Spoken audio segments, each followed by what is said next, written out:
काँग्रेसमधून शिवसेनेत प्रवेश केलेल्या राजू पारवे यांचं नागपूर विमानतळावर कार्यकर्त्यांनी स्वागत केलं। राजू पारवे हे रामटेक लोकसभेतून शिवसेनेचे उमेदवार। रामटेकमध्ये राजू पारवे विरुद्ध काँग्रेसच्या रश्मी बर्वे यांच्यामध्ये लढत। नागपूर जिल्ह्यात स्थानिक काँग्रेस नेत्यांच्या झुंडशाहीला कंटाळलो होतो, त्यामुळे काँग्रेस पक्ष सोडला। शिवसेनेत प्रवेश करणाऱ्या राजू पारवे यांनी भूमिका स्पष्ट केली। 27 मार्चला नितीन गडकरी यांच्यासोबतच उमेदवारी अर्ज दाखल करणार असल्याची राजू पारवे यांची माहिती। सांगली लोकसभेच्या जागेवरून महाविकास आघाडीमध्ये चाललेल्या राजकारणाची भाजप आमदार गोपीचंद पडळकर यांनी खिल्ली उडवली। संजय काकांच्या विरोधात नेमका कोण पैलवान हे निश्चित नसल्यानं लोकसंभ्रमात। पडळकरांची प्रतिक्रिया।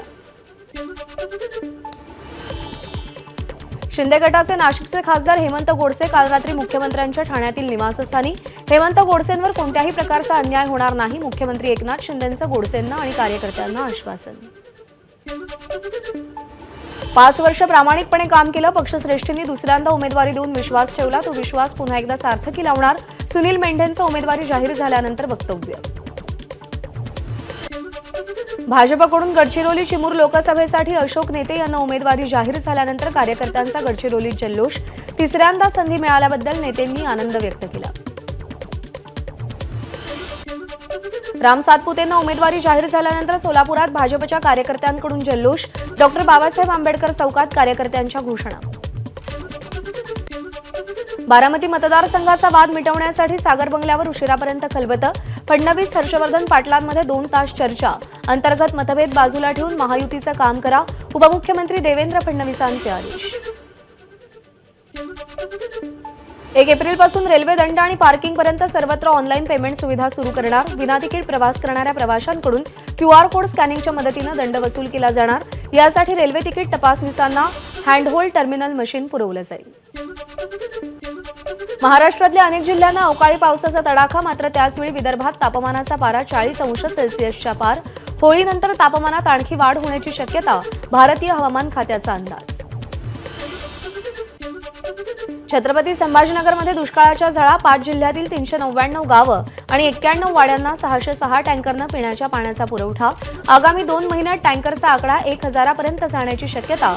विभागात सध्या फक्त 23.69% पाणीसाठा। लातूर शहरात जोरदार वाऱ्यासह पावसाची हजेरी, एकीकडे होलिका दहन तर दुसरीकडे तुफान पाऊस, असं चित्र अनेक ठिकाणी पाहायला मिळालं। धाराशिवमध्ये यंदा दुष्काळसदृश स्थिती, सास्तूर गावातील शेतकऱ्यानं 3.5 लाख रुपये खर्च करून बोरवेल खोदल्या। बोरवेल्स कोरड्या पडल्यानं शेतकऱ्यानं उभ्या ऊसामध्ये जनावरं सोडली। राज्यातल्या धरणसाठ्यामध्ये फक्त 40% पाणीसाठा शिल्लक, तर मराठवाड्यातल्या धरणांमध्ये फक्त 21% पाणीसाठा शिल्लक। मुख्यमंत्री एकनाथ शिंदे यांच्या वर्षा निवासस्थानी होलिका दहन, मुख्यमंत्री शिंदेंकडून होळीची पूजा।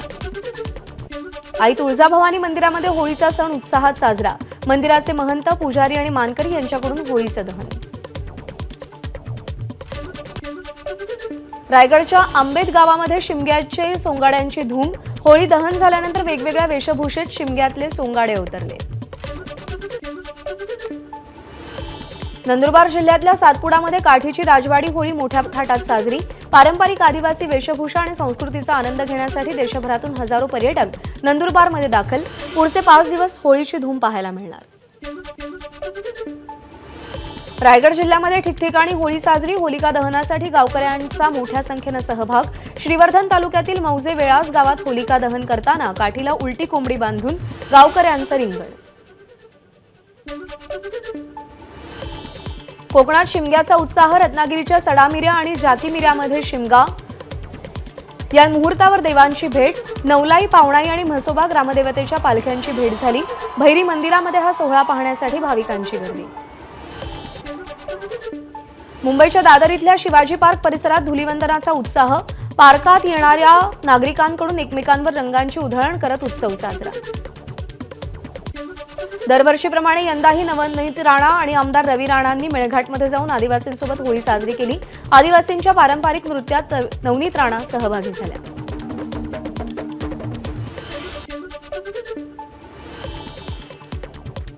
दादरमध्ये ठाकरे गटाकडून होळी साजरी, अनिल देसाई यांच्या वतीनं महागाई आणि महिला अत्याचाराच्या विरोधात होळीचं दहन। अकोल्यामध्ये राष्ट्रवादीचे आमदार अमोल मिटकरी यांच्या निवासस्थानी होळी. मिटकरींनी सपत्नीक होळी पेटवली. 10 सडक्या प्रवृत्तीच्या राक्षसी प्रवृत्तीला सद्बुद्धी मिळो, अमोल मिटकरींचं साकडं.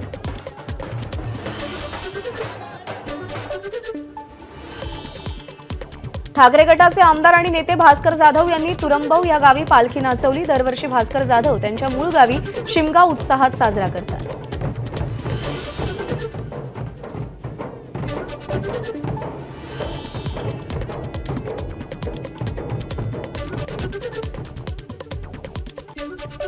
भाजप आमदार संजय कुटे यांनी बुलढाण्यातील आदिवासी भागामध्ये जाऊन आदिवासी बांधवांसोबत होळी साजरी केली. दरवर्षी आमदार कुटे सहपरिवार आदिवासी भागातील होळी आणि धुलीवंदनाच्या सणासाठी आदिवासी पाड्यावरती जाऊन होळीच्या शुभेच्छा देतात. रत्नागिरी जिल्ह्यातील राजापूर तालुक्यामधील जवळेथर गावात आंब्याच्या झाडाची होळी तोडून ती रात्री उशिरा उभी केली जाते. धुलीवंदनाच्या दिवशी पालखी सजवली जाते. या उत्सवात गावातील लहान थोर महिला देखील उत्साहात सहभागी होतात.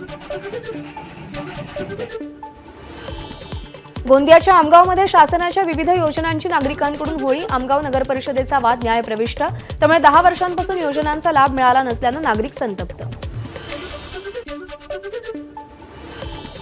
भिवंडीतील भोईवाडा इथं कोळी बांधवांकडून मोठ्या उत्साहात होळी साजरी. आगरी कोळी बांधवांकडून होळीची मिरवणूक. मुंबईच्या प्रतीक्षा नगरमध्ये अनोखी होळी साजरी. होळीतून मतदानाबाबत जनजागृती. गोंदियाच्या आमगाव इथे 5100 शेणपोळ्यांनी सजवलेल्या होळीचं दहन. पर्यावरणाचा ऱ्हास करू नये असं आवाहन करत अनोख्या उपक्रमातून पर्यावरण संरक्षणाचा संदेश. माजी आमदार आशिष देशमुखांकडून नागपूरच्या पुसागोंदीमधील बंजारा समाजासोबत होळी साजरी. यावेळी आशिष देशमुखांनी बंजारा बांधवांसोबत पारंपरिक नृत्य केलं.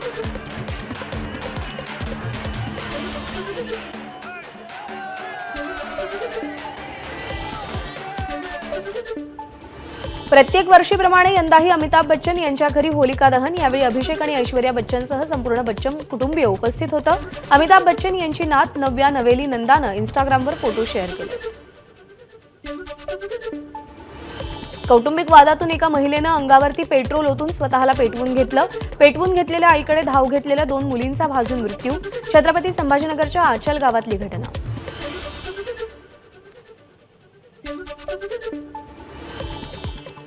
बुलढाण्याच्या मेहकर तालुक्यातील विठ्ठलवाडीमध्ये होळी दहनावेळी लहान मुलांच्या भांडणातून 2 गटात तुफान राडा. 35 ते 37 जणांवर गुन्हे दाखल तर 10 जणांना पोलिसांकडून अटक.